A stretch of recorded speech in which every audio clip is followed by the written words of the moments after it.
Welcome to The Explainer. Today we're talking about a player who did more than just play football. He played with a kind of joy that was absolutely infectious. An artist, a magician, a guy whose smile was, just as famous as his skills. This is the incredible story of Ronaldinho. Think about it. Some players are good enough to win games. A very, very rare few win the respect of their rivals. But almost nobody, nobody, gets a standing ovation from an entire stadium filled with their most hated opponents. That right there, that was the unique magic of Ronaldinho at his peak. The joy he played with was just so contagious, it completely transcended loyalty. And what a peak it was. Just look at this. In the span of only 4 years, he conquers the entire world with Brazil, gets crowned the best player on the planet, and then goes and conquers Europe with his club. It was just this astonishing, unstoppable run. Which of course begs the question, how on earth did he get there? Okay, so let's start at the absolute summit. We're talking about the moment when he wasn't just another great player. No, he was the undisputed king of football. 225. In 2005, that is how many votes Ronaldinho got for the Ballon d'Or, the award for the world's best player.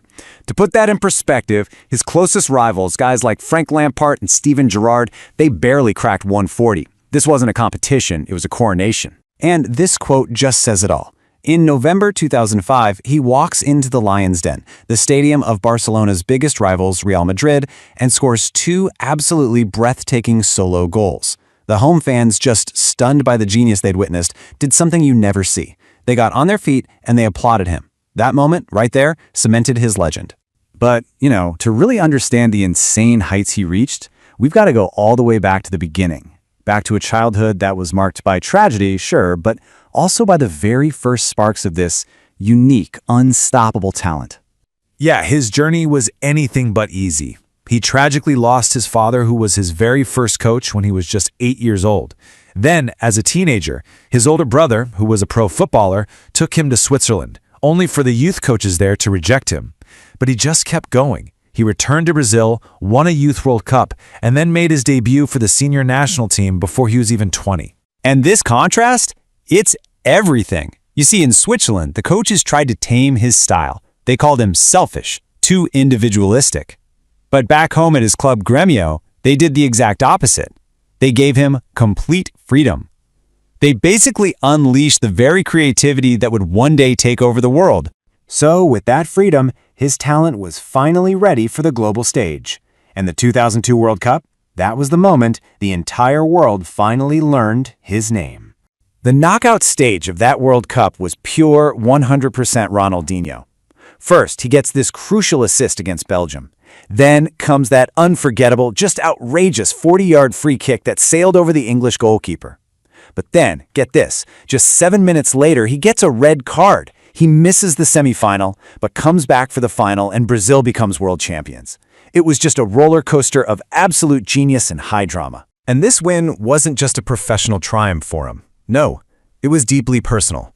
He was living out the dream his father, who had passed away all those years ago, had always held for his sons. He had finally done it for him. So now, with a World Cup medal around his neck, he makes the move that would define an entire era. He joins a struggling FC Barcelona and basically, single-handedly sparks a revolution. Just look at the immediate impact he had. When he got there, the club was just in a total slump. Midway through his very first season, they were way down in 7th place. By the end of that same season, powered by his brilliance, they had rocketed all the way up to 2nd. The revival was officially on. And from that point on, the revival turned into a full-blown dynasty. They won 2 straight league titles. And then, the biggest prize in club football, the Champions League. And he was the main man, scoring these huge, decisive goals against giants like Chelsea and AC Milan on the way to that final. See, winning the World Cup, that was for his father. But winning the Champions League, that was his own personal dream. With that trophy in his hands in 2006, he had reached the absolute top, the summit of his ambition. He had done it all.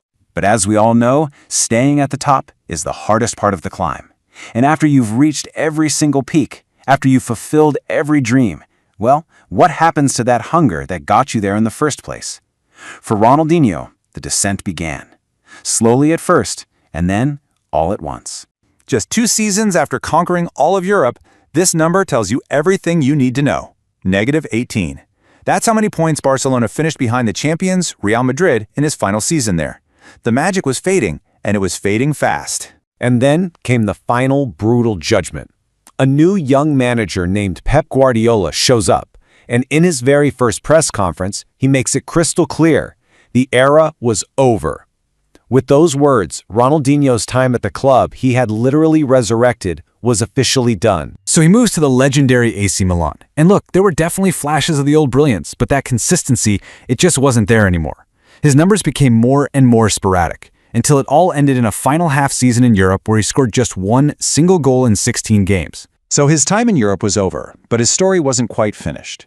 For his final chapter, he went back home, back to Brazil, for one last shot at creating a little bit of history. A lot of people thought he was finished.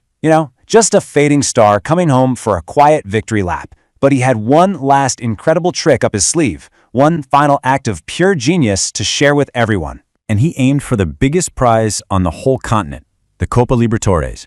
Now, just to put this in perspective, this is South America's version of the Champions League. It is a grueling, passionate, and incredibly difficult tournament to win. And then 2013, he did it. He led a pretty modest club, Atletico Mineiro, to this improbable, glorious victory. He was a champion once again. It was just this beautiful, redemptive way to end an incredible career, proving that, the magic never truly disappears. So that leaves us with the big question, right? How should we remember him? Do we focus on that short, unbelievable peak where he was untouchable, a force of pure joy that made even his rivals stand up and cheer? Or do we feel a little sad that a talent that immense couldn't stay at that level forever? Maybe the answer is both. Maybe the fact that his peak was so fleeting is exactly what makes the memory of it so powerful and so incredibly special.